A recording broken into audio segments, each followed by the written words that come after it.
அவர்கள் கூட காமராஜர் ஆட்சி நல்லாட்சி என்று தீர்ப்பு எழுதி கொண்டிருக்கிறார்கள். ஒரு காரியத்தை செய்ய சொல்கிறார் காமராஜர். ஜிஓ இடம் தராது என்கிறார் அதிகாரி. ஜிஓ என்றால் என்ன என்று கேட்டார் முதல்வர். ஜிஓனா கவர்மெண்ட் ஆர்டர் என்றார் அதிகாரி. கவர்மெண்ட் ஆர்டர்னா என்ன என்றார் காமராஜர். பதில் சொல்ல முடியாமல் திணறினார் அந்த அதிகாரி.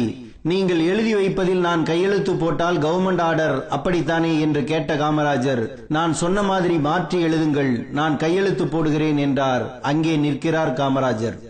தஞ்சையில் மழை வெள்ளம், ஊரே மிதக்கிறது. வீட்டுக்குள் முடங்கி கிடக்கவில்லை முதல்வர் காமராஜர். நேரே போனார். வெள்ளம் சூழ்ந்த பகுதிக்குள் வேட்டியை தூக்கி கட்டிக்கொண்டு இறங்கினார். காலங்காலமாக அன்றைய காலை நேரம் வரை வாழ்ந்த குடிசைகளை வெள்ளம் கொள்ளை கொண்டு போனதை பார்க்கிறார். குடிசை இழந்தவர்களை சுற்றி வைத்துக் கொண்டு ஒவ்வொருத்தருக்கும் மறுபடி குடிசை போட்டு கொடுக்கணும்னா எவ்வளவு செலவாகும் என்று கேட்கிறார். ஆளுக்கு ஒரு தொகையை சொன்னார்கள். முதல்வரால் ஒரு முடிவுக்கு வர முடியவில்லை. ஓரமாக நின்று கொண்டிருந்த ஒரு பெரியவரை அழைத்து எவ்வளவு செலவாகும் என்று கேட்டார் காமராஜர். அந்த பெரியவர் சொன்ன தொகை காமராஜருக்கே நியாயமாகப்பட்டது. உடனே அருகில் இருந்த அதிகாரியை பார்த்த முதல்வர், ஒவ்வொரு குடிசைக்கும் அவர் சொல்ற பணத்தை கொடுத்துடுங்க, எத்தனை குடிசைன்னு கணக்கெடுங்க என்று உத்தரவு போட்டார். உடனே பணத்தை கொடுக்க முடியாதுங்க ஐயா, வருவாய்த்துறைக்கு நாம் அனுப்பி ஒப்புதல் வாங்க வேண்டும். அவர்கள் இந்த தொகையை ஏற்றுக்கொண்டால் தான் நாம் தர முடியும் என்றார் அதிகாரி. எப்ப சாங்ஷன் வாங்கி எப்ப கொடுப்பீங்க?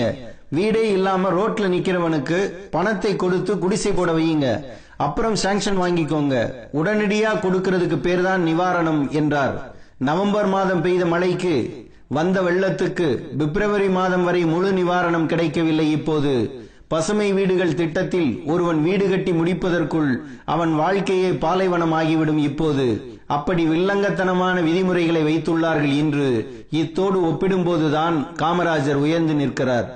பிற்காலத்தில் சென்னை பல்கலைக்கழக துணைவேந்தராக இருந்த கல்வியாளர் நேத்து சுந்தரவடிவேலுதான் காமராஜர் முதல்வராக இருந்தபோது கல்வித்துறை செயலாளராக இருந்தார். பாலக்காட்டுக்கு பக்கத்தில் ஒரு கிராமத்து பள்ளிக்கூடத்துக்கு சென்றிருந்தார் நேத்து சுந்தரவடிவேலு. காலை நேர பிரார்த்தனையின் போது ஒரு பையன் மயங்கி விழுந்து விட்டான். காலையில் அவன் சாப்பிடாமல் வந்ததுதான் காரணம் என்று நேத்து தெரிந்து கொண்டார்.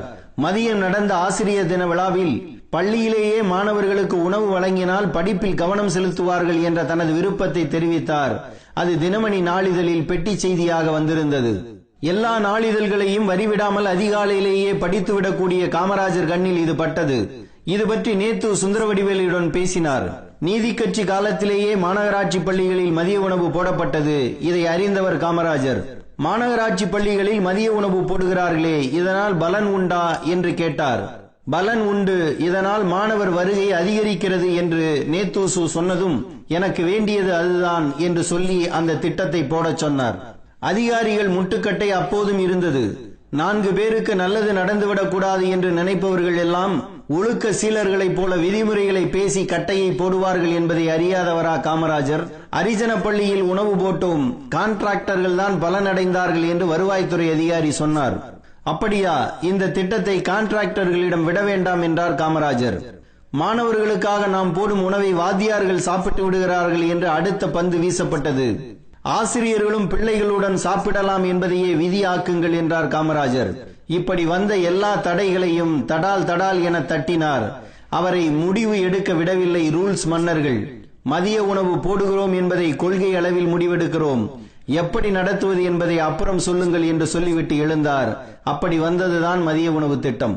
வயிற்றுக்கு சோறிட வேண்டும், இங்கு வாழும் மனிதர்க்கெல்லாம் பயிற்று பல கல்வி தந்து இந்த பாறை உயர்த்திட வேண்டும் என்ற பாரதி பிறந்த எட்டயபுரத்தில் இந்த திட்டத்தை தொடங்கிய காமராஜர், நிலம் ஈரமாக இருந்தால் தான் பயிரிட முடியும், காய்ந்து கிடந்தால் எதனை பயிரிடுவது?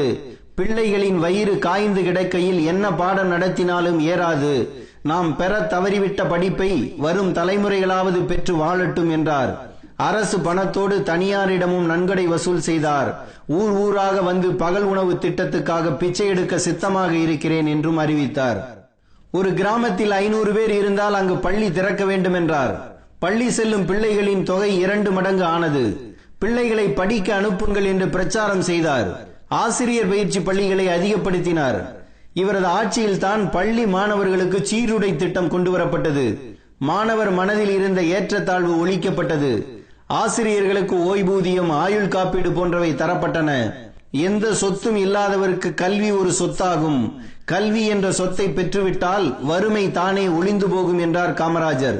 சமூக, அரசியல், பொருளாதார காரணங்களுக்காக ஒடுக்கப்பட்ட மக்கள் மனதில், உடம்பில், குடும்பத்தில் தன்னம்பிக்கை ரத்தம் பாய்ச்சுவதற்கு காமராஜர் காலம் பயன்பட்டது. இன்று டாஸ்மாக் கடைகளை நடத்தும் அரசாங்கம் பள்ளிக்கூடங்களை தனியாருக்கு விட்டுவிட்டு கைகட்டி வேடிக்கை பார்க்கிறது. அவர்கள் செய்யும் அநியாய வசூலுக்கும் அரசுக்கும் எந்த சம்பந்தமும் இல்லை என்று தட்டி கழிக்கிறது. இதையெல்லாம் பார்க்கும்போதுதான் காமராஜரை உச்சியில் கொண்டு போய் உட்கார வைக்க வேண்டியுள்ளது. நாட்டை ஆள்வது நான் அல்ல, எனக்கு ஓட்டு போட்ட மக்கள்தான் இந்த நாட்டை ஆள்கிறார்கள்.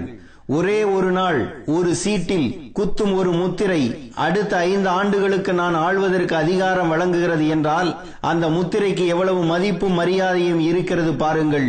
எனவே மக்கள்தான் எஜமானர்கள் என்று சொன்ன காமராஜர் அந்த எஜமானர்களுக்கு சேவகம் செய்வதை தெய்வீக கடமையாக நினைத்தார். அதனால் தான் மனித தெய்வமாக போற்றப்படுகிறார்.